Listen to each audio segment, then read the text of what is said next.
সম্মানিত দর্শক মণ্ডলী, আসসালামু আলাইকুম।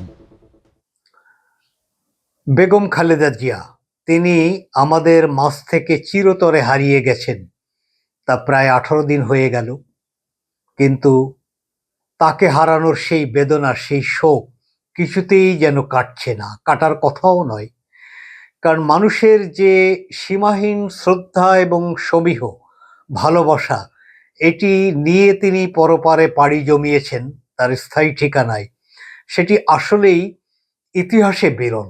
বাংলাদেশ তো বটেই, এমনকি বিশ্বের ইতিহাসেও এটি বিরল। আমরা গতকালও দেখেছি টেলিভিশনের পর্দায় যে এখনো সারা দেশ থেকে ছুটে আসছেন বেদনাহত মানুষ, যারা প্রকৃত অর্থেই বেগম খালেদা জিয়াকে নিজেদের মায়ের মতো শ্রদ্ধা করতেন। দেশের গণতন্ত্রের প্রশ্নে একজন আপোষহীন নেত্রী, বাংলাদেশের মানুষের ভালোবাসার বন্ধনে তিনি নিজেকে এতটাই আবদ্ধ করেছিলেন যে তিনি স্বৈরাচারের শত নির্যাতনের মুখেও এবং তার নিজের এবং তার পুত্রদ্বয়ের জীবন আশঙ্কা, তার পরিবারের সদস্যদের অনিশ্চিত ভবিষ্যৎ, এ সমস্ত কিছুই তাকে তার আদর্শ এবং নীতি থেকে টলাতে পারেনি।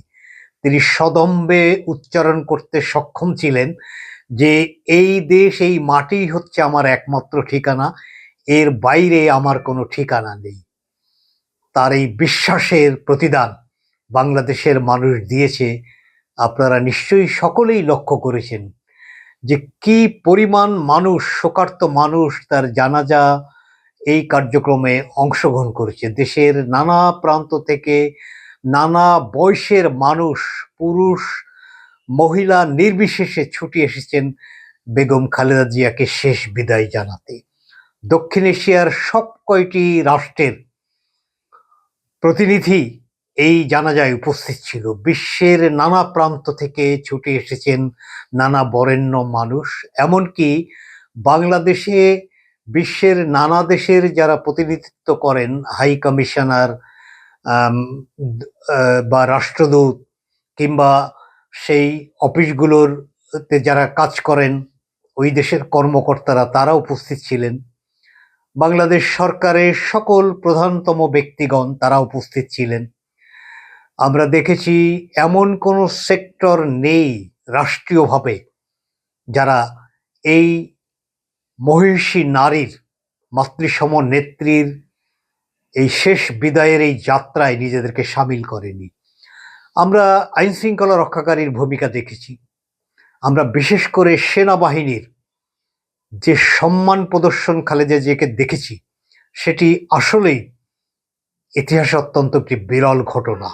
দেশের বাইরে অর্থাৎ বেগম জিয়ার প্রতি যেই সমীহ শ্রদ্ধা ভালোবাসা, এর গণ্ডি দেশের সীমানার বাইরে কতটা, সেটিও নানা ঘটনার মধ্যে আমরা পর্যবেক্ষণ করেছি। আমরা দেখেছি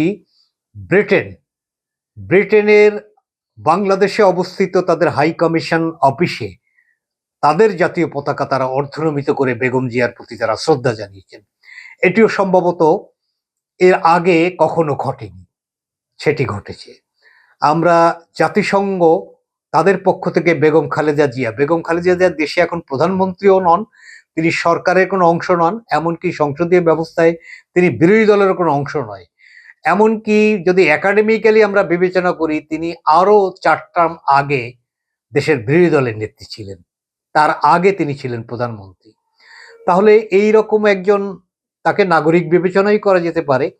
তাকে, তার মৃত্যুকে কেন্দ্র করে জাতিসংঘের আন্তরিক শোকবার্তা, ইউরোপীয় ইউনিয়নের রেসপন্স, নানা আন্তর্জাতিক মাধ্যম তাকে তার এই বিদায়ের এই সময় যেভাবে অ্যাড্রেস করেছেন, সত্যি বাংলাদেশের মানুষ হিসেবে আমরা বেগম খালেদা জিয়াকে অকুণ্ঠ চিত্তে তার এই কৃতিত্বের জন্য আমরা গর্ব অনুভব করি।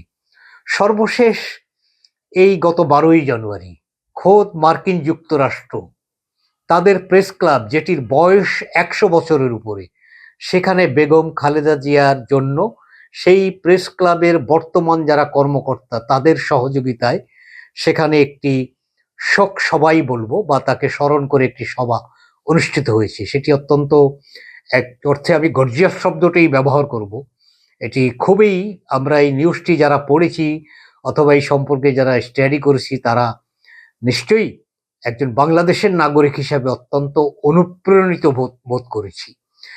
এখানে এই যুক্তরাষ্ট্রের এই শতবর্ষী প্রতিষ্ঠান যেটি ন্যাশনাল প্রেস ক্লাব, সেখানে বাংলাদেশের প্রথম নারী প্রধানমন্ত্রী বেগম খালেদা জিয়ার অবদানকে শ্রদ্ধাভরে স্মরণ করেছেন ওয়াশিংটনে অবস্থানরত বেশ কয়েকজন কূটনীতিক, সাংবাদিক এবং বেশ গুরুত্বপূর্ণ ব্যক্তিবর্গ তারা উপস্থিত ছিলেন এই স্মরণ সভা বা এই শ্রদ্ধা নিবেদনের অনুষ্ঠানে।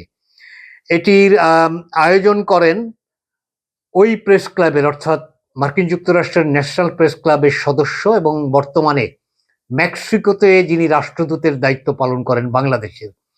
এবং এই ভদ্রলোক সমধিক পরিচিত এই কারণে যে বিগত ফ্যাসিস্ট সরকারের সময় মার্কিন যুক্তরাষ্ট্রের পররাষ্ট্র দপ্তর বা তারা যখন কোনো সংবাদ সম্মেলন করতেন বা বিশ্বের নানা বিষয়ে তারা যখন তাদের রাষ্ট্রের অবস্থান এবং অভিমত ব্যক্ত করতেন, তখন এই ভদ্রলোক দেশের পক্ষে এমন চুস প্রশ্ন তিনি করতেন যার জবাবে বাংলাদেশ সম্পর্কে ওই সময় মার্কিন যুক্তরাষ্ট্রের মনোভাব অথবা দেশের মানুষকে অনুপ্রাণিত করে এরকম কথাবার্তা তিনি মার্কিন যুক্তরাষ্ট্রের সেই সমস্ত কর্তা ব্যক্তিদের মুখ থেকে বের করে আনতে যথেষ্ট মুনশিয়ানার পরিচয় দিয়েছিলেন।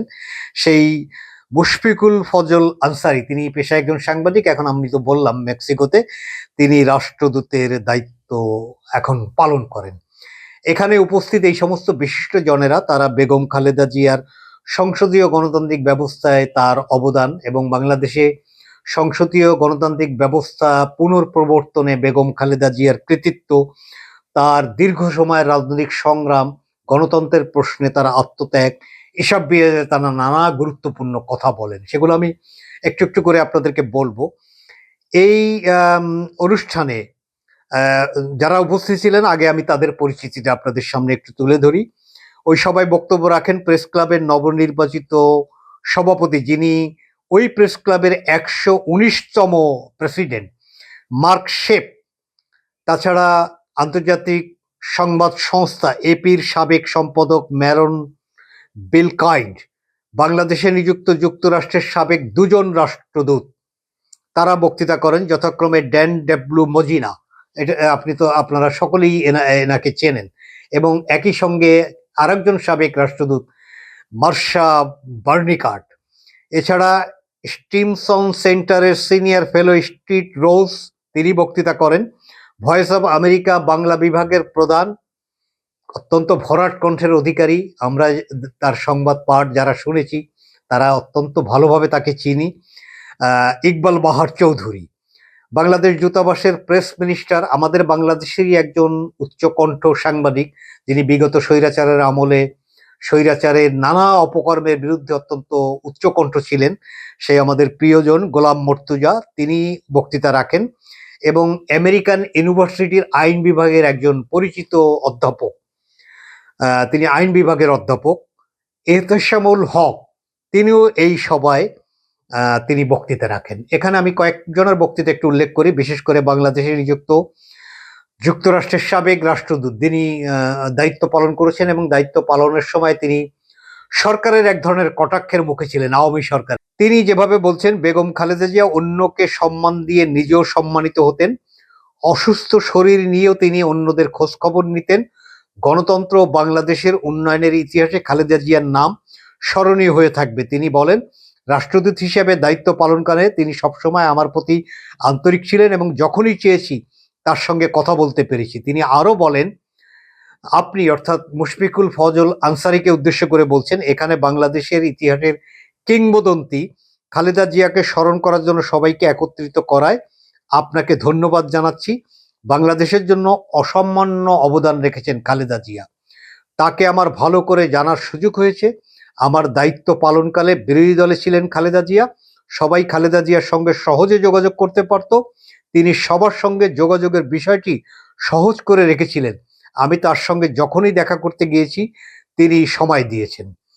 এই যে ড্যান মজিনা, তিনি যে কথাগুলো বলেছেন, এটা কোনো পোশাকি কথা বা অফিসিয়াল কথা এভাবে বিবেচনা করার কোনো সুযোগ নেই, আমরা ভাষাগুলো দেখেই বুঝতে পারি। তিনি অত্যন্ত আন্তরিকভাবে বেগম জিয়াকে স্মরণ করেছেন। তিনি আরো বলেছেন, অর্থাৎ মজিনা, তিনি আরো বলেছেন অবর্ণনীয় কষ্টের মধ্য দিয়ে তিনি সংগ্রাম করে গেছেন। অন্যরা যখন কষ্টে হাল ছেড়ে দিয়েছে তিনি কখনো তা করেননি। এটি একজন বিদেশির মূল্যায়ন খালেদা জিয়া সম্পর্কে। কখনো প্রশ্ন করেননি কেন আমাকে এ ধরনের নির্যাতনের মধ্য দিয়ে যেতে হচ্ছে। তিনি ছিলেন উন্মুক্ত এবং উদার হৃদয়ের মানুষ। তিনি ছিলেন খুবই আন্তরিক ব্যক্তিত্বের অধিকারী মানুষ। রাষ্ট্রদূত হিসাবে আমার কিছু সীমাবদ্ধতা এবং নিয়ন্ত্রণ রয়েছে, সেগুলো বিবেচনা রেখেই আমি খালেদা জিয়ার সঙ্গে যোগাযোগ রেখেছি। তিনি একজন মহৎ মানুষ, তার সঙ্গে যোগাযোগের মাধ্যমে বাংলাদেশ যুক্তরাষ্ট্রের সম্পর্ক অনেক উন্নত হয়েছে, এভাবেই ড্যান মজিনা এক্সপ্রেস করেছেন। আরেকজন রাষ্ট্রদূত যার কথা আমি আগেই বলেছি, মার্শা বার্নিক্যাট, এই ভদ্র মহিলা যেভাবে বলছেন শুনুন, বহু নির্যাতন সহ্য করেও বেগম খালেদা জিয়া কখনো অভিযোগ করেননি। সকালের নাস্তা কিংবা রমজানের ইফতার সব আয়োজনে তার অতিথি পরায়ণতা এবং হৃদ্যতা মুগ্ধ করত সবাইকে। মার্শা বার্নিক্যাট বলেন, খালেদা জিয়ার সঙ্গে আমার অনেকবার দেখা হয়েছে। খুব বিপদ এবং সংকটের মধ্যেও তিনি হাস্যোজ্জ্বল এবং আন্তরিক ছিলেন। খালেদা জিয়া ছিলেন খুবই অমায়িক প্রকৃতির মানুষ। তিনি বাংলাদেশের জনগণের কল্যাণে কাজ করেছেন। একজন নারী হিসাবে বাংলাদেশকে খালেদা জিয়া যেভাবে নেতৃত্ব দিয়েছেন তা উপমহাদেশের দৃষ্টান্ত হয়ে থাকবে। বাংলাদেশ যতদিন থাকবে ততদিন তার লিগ্যাসি স্মরণে রাখবে মানুষ। এছাড়া ড্যান মজিনার আরেকটি কথা আমি পড়ে গেছি, আমি একটু উল্লেখ করি। এটি আসলেই উল্লেখ করার মতো কথা। তিনি সর্বশেষ বক্তৃতার শেষ অংশে বলেছেন, বাংলাদেশের জনগণ যে সম্মানের সাথে খালেদা জিয়াকে চিরবিদায় জানিয়েছেন তাতে তিনি অভিভূত। এখানে ওই প্রেস ক্লাব, অর্থাৎ যেখানে অনুষ্ঠানটি আয়োজিত হয়েছে যুক্তরাষ্ট্রের ন্যাশনাল প্রেস ক্লাব, তার সভাপতি মার্ক শেপ বলেন, বাংলাদেশের গণতান্ত্রিক আন্দোলনের এক চ্যাম্পিয়নের স্মরণ সভা আয়োজন করতে পেরে তারা গর্বিত। তার নেতৃত্বে বাংলাদেশ অনেক দূর এগিয়ে গিয়েছে, যা আন্তর্জাতিক মহলে স্বীকৃত। ইকবাল বাহার চৌধুরী, অর্থাৎ ভয়েস অফ আমেরিকার সেই বিখ্যাত ব্যক্তিত্ব, তিনি বলেন, 1981 সালে প্রেসিডেন্ট জিয়াউর রহমানের শাহাদাতের পর পরিবারের দায়িত্ব কাঁধে নিয়ে তিনি রাজনীতির হাল ধরতে বাধ্য হন। সমর্থকদের চাপে বিএনপির নেতৃত্ব গ্রহণ করে তিনি বাংলাদেশের প্রথম নারী প্রধানমন্ত্রী হিসেবে নির্বাচিত হন এবং দীর্ঘ সময় তিনি রাজনীতির কেন্দ্রে অবস্থান করেন।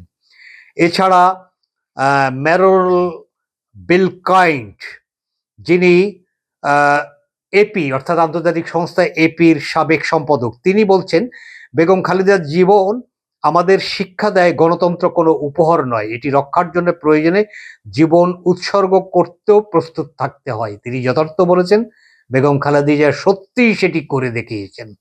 তিনি আরো বলেন, যারা ক্ষমতায় থাকেন তারাই ইতিহাস গড়েন না, বরং যারা অন্যায়ের বিরুদ্ধে ধৈর্য সাহস নিয়ে লড়াই করেন তারাই ইতিহাসের নায়ক হয়ে থাকেন। খালেদা জিয়া সেটি করতে সক্ষম হয়ে গেছেন তার জীবদ্দশায়। আইন বিভাগের অধ্যাপক, মার্কিন আমেরিকান ইউনিভার্সিটির এহতাসিমুল হক, তিনি বলেন, 1971 সালের স্বাধীনতা যুদ্ধের সময় 2 সন্তান সহ আটক হওয়া স্বামী শহীদ প্রেসিডেন্ট জিয়াউর রহমানের শাহাদাত, পরবর্তী সময় সন্তানদের নিয়ে সীমাহীন অনিশ্চয়তা, সবকিছু ছাপিয়ে তিনি গণতন্ত্রের লড়াইয়ে নেতৃত্ব দিয়েছেন। স্বৈরাচার এরশাদ বিরোধী আন্দোলন থেকে শুরু করে পরবর্তী সময়ে রাজনৈতিক নিপীড়নের মধ্যেও তাকে দমিয়ে রাখা যায়নি। সত্যি গর্ব অনুভব করার মতো একজন নেত্রী বেগম খালেদা জিয়া। তিনি বাংলাদেশের সীমানা, এমনকি উপমহাদেশের এই গণ্ডি পেরিয়ে, এমনকি মহাদেশের গণ্ডি পেরিয়ে তিনি যে একটা গ্লোবাল পার্সোনালিটি, সেভাবেই তিনি নিজেকে যে তার আত্মত্যাগ সংগ্রামের মধ্য দিয়ে তিলে তিলে গড়ে তুলেছেন, নানা অসহনীয় নির্যাতনের মুখেও তিনি যে পিছুপা হননি, তার নীতি এবং আদর্শের প্রশ্নে তিনি যে আপোষহীন ছিলেন, সেটির স্বীকৃতি আজকে গ্লোবালাইজেশনের মধ্যে এটি স্বীকৃত হয়েছে, বিশ্বব্যাপী এটি স্বীকৃত হয়েছে। তারই একটি গুরুত্বপূর্ণ নমুনা এই 12ই জানুয়ারি যুক্তরাষ্ট্রের প্রেস ক্লাবে আয়োজিত এই অনুষ্ঠানটি। এছাড়া আরেকটি ছোট্ট খবর মিডিয়ায় খুব ছোট্ট করে এসেছে, কিন্তু এটিরও অত্যন্ত বড় গুরুত্ব আছে। মার্কিন যুক্তরাষ্ট্রের একটি রাস্তার নামকরণ করা হয়েছে ইতিমধ্যে বেগম খালেদা জিয়ার নামে। এটি সত্যি আমাদের জন্য অত্যন্ত গর্বের একটি উপাদান। যুক্তরাষ্ট্রের মিশিগান অঙ্গরাজ্যে বাংলাদেশের 3বারের সাবেক প্রধানমন্ত্রী ও বিএনপি চেয়ারপারসন বেগম খালেদা জিয়ার নামে একটি রাস্তার নামকরণ করা হয়েছে। হ্যামট্রমিক শহরের প্রাণকেন্দ্রে অবস্থিত গুরুত্বপূর্ণ কার্পেন্টন স্ট্রিট এখন থেকে তার নামেই পরিচিত হবে। শহর কর্তৃপক্ষের এই সিদ্ধান্তকে বাংলাদেশের ইতিহাস, নেতৃত্ব এবং গণতন্ত্রের প্রতি এক অনন্য স্বীকৃতি হিসেবে দেখছে প্রবাসী বাংলাদেশিরা। আমি এই এপিসোডের মধ্যে তার রাস্তার নামকরণ ওই সংশ্লিষ্ট সিটি কর্পোরেশনের সার্টিফিকেটটি সংযুক্ত করে দিচ্ছি, আপনারা দেখে নেবেন। যুক্তরাষ্ট্রের মাটিতে বাংলাদেশের কোনো নেতার নামে এই ধরনের রাস্তা বা স্থাপনার নামকরণ এটাই একেবারে প্রথম তা কিন্তু না। এর আগে শিকাগো শহরে শহীদ প্রেসিডেন্ট জিয়াউর রহমানের নামে একটি সড়কের নামকরণ করা হয়েছিল। এবার মিশিগানে খালেদা জিয়ার নামে সড়কটি যুক্ত হয় মার্কিন মূল্যকে বাংলাদেশের এক অবিচ্ছেদ্য রাজনৈতিক অধ্যায় রচিত হলো, যেটি জিয়া পরিবারের প্রায়ত দুজন গুরুত্বপূর্ণ সদস্য শহীদ জিয়া এবং খালেদা জিয়া তাদের কৃতিত্বকে শ্রদ্ধাভরে স্মরণ করে সেখানে যে দুটি রাস্তার নাম করা হলো শিকাগো শহর এবং মিশিগান অঙ্গরাজ্যে, সেটি নিশ্চয়ই বাংলাদেশের মানুষ হিসেবে আমাদের জন্য অত্যন্ত একটি গর্ব এবং আনন্দের সংবাদ যে যুক্তরাষ্ট্রের মতো বিশ্বের সর্বাপেক্ষা প্রভাবশালী রাষ্ট্রের সড়ক স্থাপনায় বাংলাদেশের দুজন কীর্তিমান নেতা এবং নেত্রীর নামে এই যে স্থাপনা সত্যিই আমাদের জন্য গর্বের বিষয়।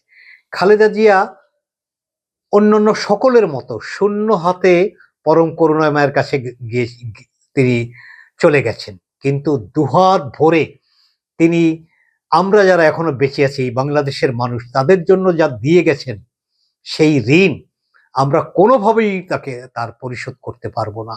সত্যি তিনি দূর আকাশে এক আলোকবর্তিকা হিসাবে চিরটা জীবন যতদিন বাংলাদেশ থাকবে ততদিন তিনি ধ্রুবতারা হয়ে জ্বলবেন।